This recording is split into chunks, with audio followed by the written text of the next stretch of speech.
Good morning guys, good morning. Pangit ang mukha ko. Ayun guys, nandito kami ngayon sa terminal.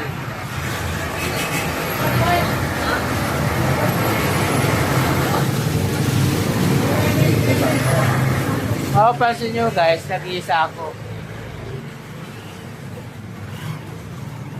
Kumusta? Kumusta biyahe? Okay lang? Kamagano ka na? Ha? 1,000?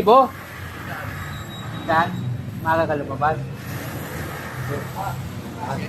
Kasindan pala. Matrapit yung pinagbuhatan? Ayun guys. Ayun yung dalawa.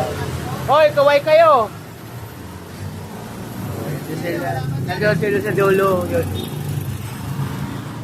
Ayun guys, nandito ang terminal.